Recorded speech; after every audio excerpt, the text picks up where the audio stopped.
Hello, my beautiful people. How are y'all? How's November? Almost the end of November. Next week is Thanksgiving. Thanksgiving. Food. Hey. But okay.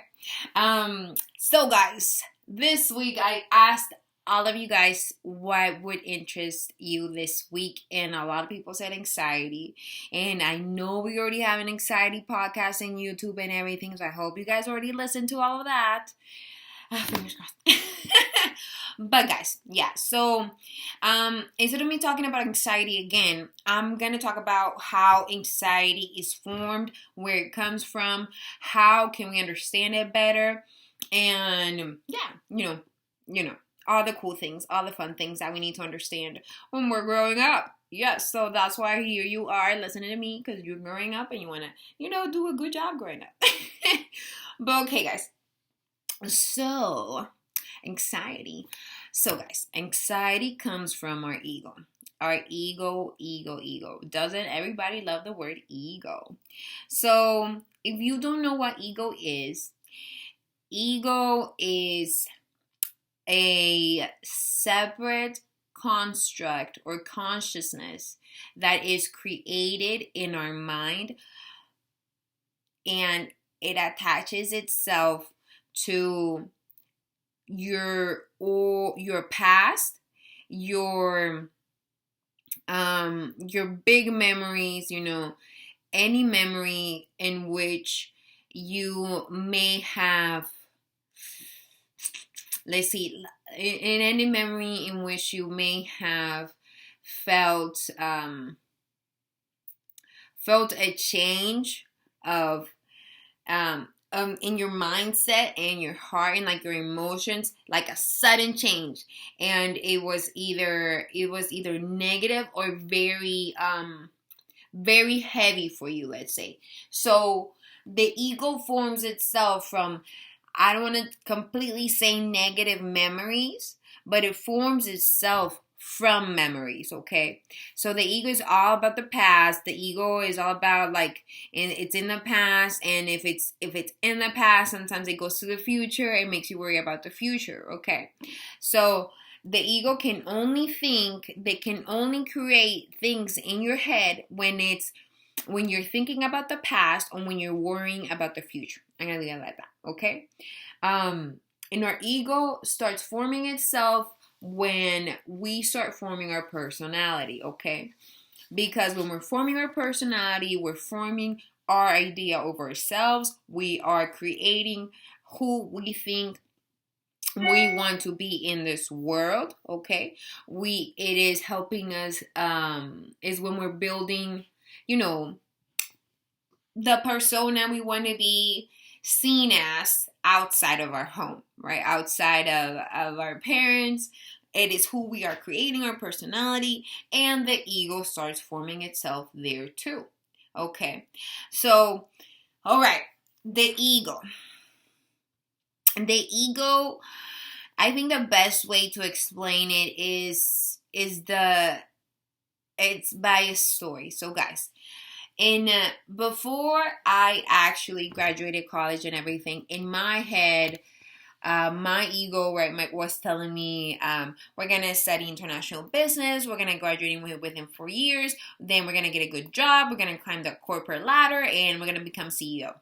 I was so wrong, guys. I was so wrong. The ego was wrong, right? So, I did study international business. I loved it. I honestly love business. I think at heart, at some point, one of my alter forms is a businesswoman. I'm a businesswoman. Here, complex, boom. I'm a person who knows, I like building processes and making things better. That's the type of businesswoman that I am, you know. So, but as a coach, as your life coach, I could have not, chosen I feel like at the end of the day, you choose college because you want to study something that at some point in the future or near future, it will be something that can create an income for you, and you're gonna get your 9 to 5, and you're gonna be on a salary and you're going to get a job, right?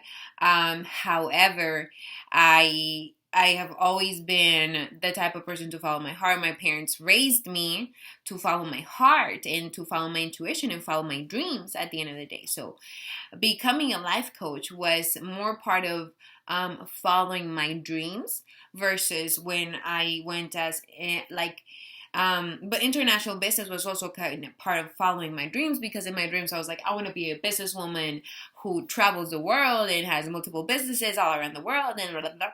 And that's still, I think, that's still a dream I would like to accomplish, However, once I graduated college, the idea in my head of getting the job, the corporate ladder, the CEO, all that was like, it kept like withering more and more and more. And I kept looking at my job and I was like, I'm never going to become a CEO of this company ever. Like, I was like, unless I do all these jobs, unless I stay here for 40 years of my life, I'm never gonna be a CEO of any of these corporate jobs, and that's even if they keep me for 40 years, right? And so as I'm like realizing this in the real world, like getting my perspective of my ego's perspective of how I wanted the world to go for me, crushed down. I kept doubting myself. I stayed in a job where they mistreated me. I eventually I got parking tickets. I never get parking tickets. It was the weirdest thing. So, like, in a way, life was also telling me, Anna, you're in the wrong place, right? And it was all because I let my ego drive me there, right? I let my ego take me to move out of my parents' house when I wasn't ready. And I limited me, stay in a job for longer than I needed to stay. And it withered my self-worth, my value, my mental health, honestly. I was with friends that should have never been friends, and it was all because I kept listening to the ego voice versus my heart voice, my intuition, and that's the thing. That's what I need you guys to understand too. So when we let the ego run amok, right? When we follow the ego voice, when we're deciding from a place of negativity, when we're taking actions from a place of anxiety and doubt and negativity, we're never going to be deciding the best for ourselves, right? If we're deciding or acting or reacting from a place where we feel unsafe, insecure, where we feel sad, with anger and all that, they're never going to be the best choices for us, right? It's always going to become a repeat of a past memory or experience. So again, if it's like a typical boyfriend situation, let's say. The girl likes the guy likes her for a little bit, and then it starts showing less and less interest. And the girl starts like showing more and more interest in him, but he still doesn't have the guts to tell her like, yeah, you know what, I don't think this is what we needed or like what I wanted or whatever.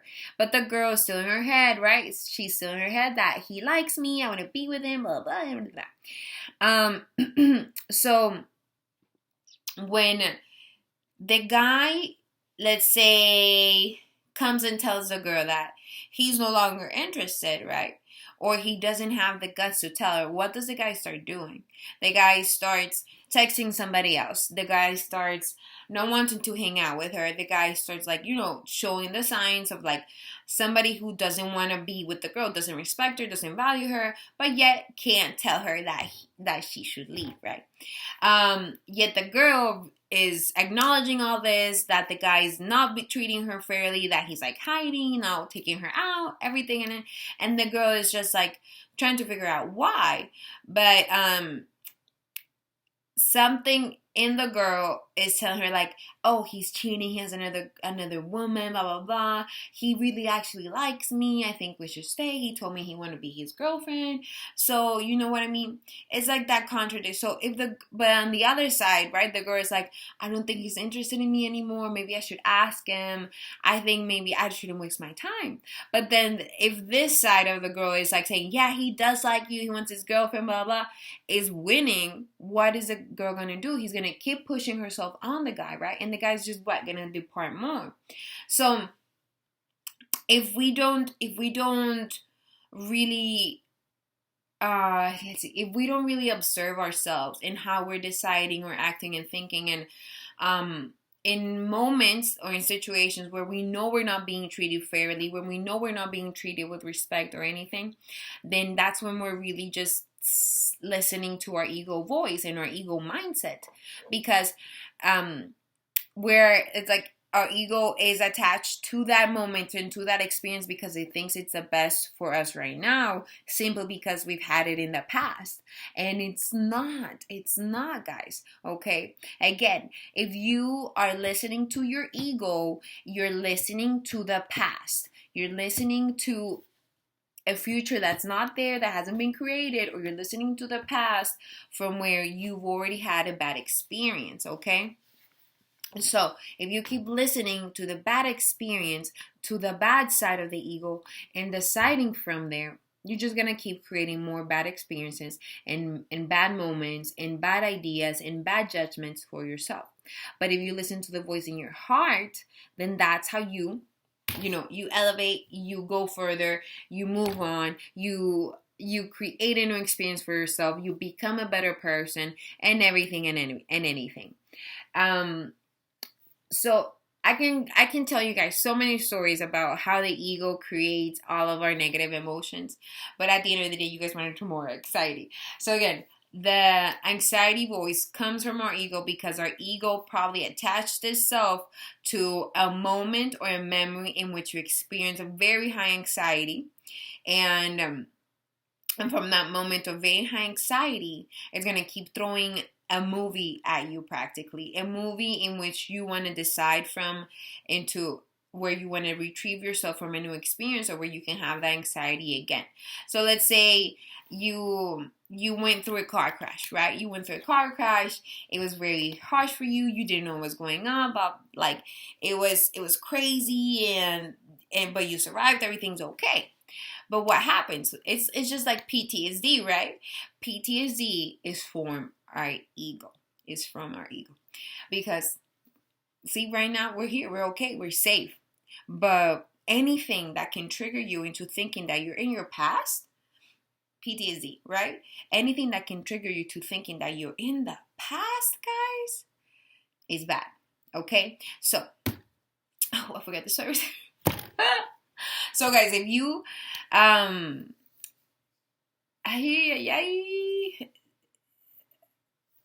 lost my train of thought, guys. Okay, so the ego and the anxiety. Okay, yes, the anxiety story. So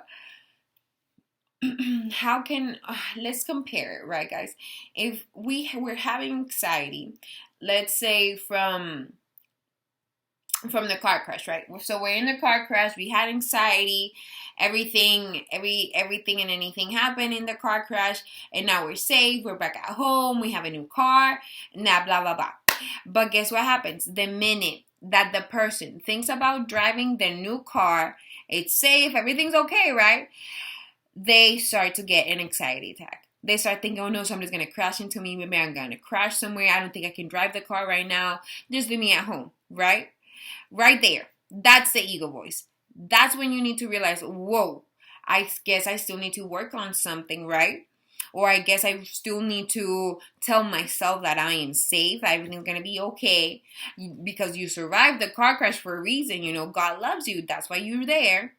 If you instead listen to the nice voice, right? The nice voice that's telling you everything's okay. You can drive. You're fine. Right? Nothing's going to happen. If you want to feel safer, take somebody with you, right? If you listen to that voice, you get in the car, you're good, you're safe, you're once again back on the road, no problems, no issues, years, whatever. You know? But if you listen to the ego voice that's telling you you're going to get in a car crash again, it's going to be bad, don't drive, don't go anywhere, just let other people drive you around. Oh my gosh, guys, guess what can happen if you are acting from that voice, right? Gotta connect the computer. But guys, guess what will happen? The focus is on another car crash, another accident, something else is going to happen, right?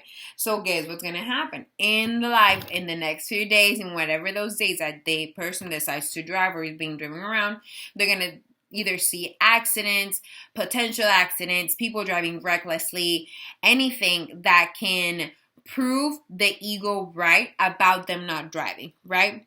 Because if that's their train of thought, that's their pattern of thinking, guess what? That's where their emotions are, right? That's where their emotions are. That's what they're calling into their energy zone. I get at their frequency. Remember I told you guys about frequency, that whatever you are thinking and feeling is what you're telling the world. So the world is gonna give all that back to you and create that bubble that you are creating for yourself mentally and emotionally, right? So it's very dangerous to be thinking and only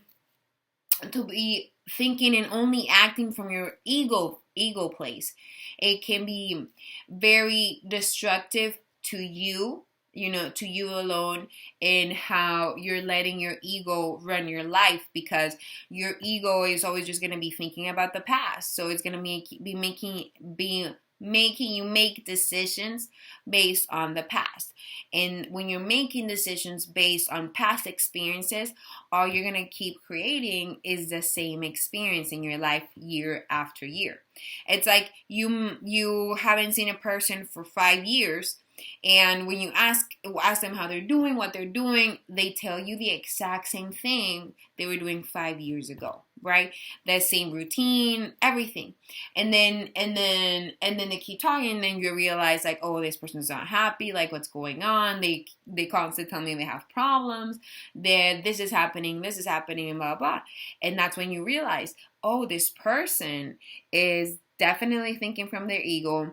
They're attached to how their routine has been or how their mindset pattern has been, and they don't feel comfortable with change.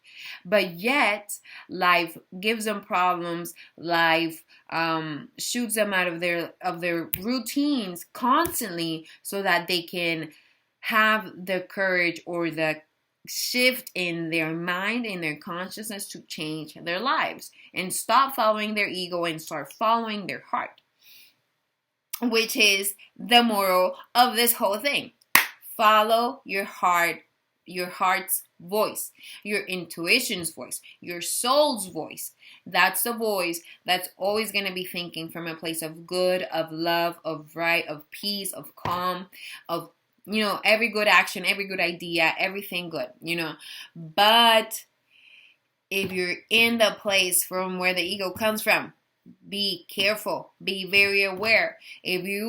Let's say you're being invited to something like, just simply going to an amusement park, but your first experience at the amusement park was sucky and you say no, then you're listening to the ego voice, because you just think the past experience is going to happen again, when you could go and just create a new experience for yourself. Erase the past experience, erase the old one, and create a new, fun, nice experience. So guys, remember, if you have anxiety, constant fears, constant doubts, constant resentment, constant regrets, it is because your ego is taking over your state of consciousness. It is because your ego is taking over your peaceful, calm, and loving mindset. Again, remember, we are made out of a beautiful life, beautiful things. We are made out of beautiful God Himself, right? We're not made out of negativity, anxiety, fear, because nothing good is born or comes from this. Yes, we recognize these are feelings that we have and we need to have in order to know when we're not in the right place, or with the right person, or in the right moment. But it is needed to know so that we can move into Where? Into our soul's voice, our intuition voice, our heart's voice, and follow the right directions, the right path, the things that feel good, that feel loving, and that make us feel bliss, overall joy to do, right? Not things that get us anxiety. No. Remember, you can create new situations, new memories from just simply saying yes to a new opportunity, to an invitation, and anything like that. So recognize when your ego is restraining you, keeping you stuck, keeping you in an anxious type of mindset, keeping you in a fearful type of mindset that is keeping you from experiencing life overall, right?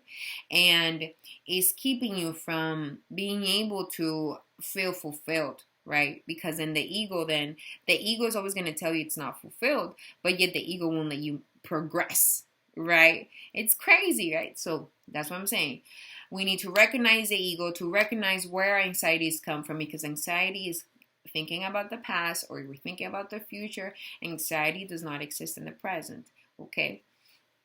Anxiety is a mental thing because we are in our heads saying, oh, maybe this is wrong, right? It's like, it's just every play, it's like stories going, the weirdest drama movies going off in our head. That's what anxiety is. Fear is, that's what the ego does. So I hope you guys like this little story section. Sorry I lost my train of thought. But I hope you guys enjoyed every one bit. Let me know what else you guys want to know about the ego, anxiety, how else I can further break it down so that we're all on the same page about how to control our ego and how to recognize the ego, to let it go, to only use it when we need it, to know when, like, you know, I mean, like, ego is all good when it's good, you know, when the ego is like telling you you're a queen, you deserve everything in the world, you know, go and get it, yeah, sure. But when the ego is telling you you don't deserve this, that's not enough, this is not good, that gives you anxiety, no, then don't believe it, okay? But yeah, guys, so like, subscribe, let me know, get a free discovery call, don't forget my link tree, you know, everything. And I'll see you next week. Listen to me next week, and have a great end of November. See you guys.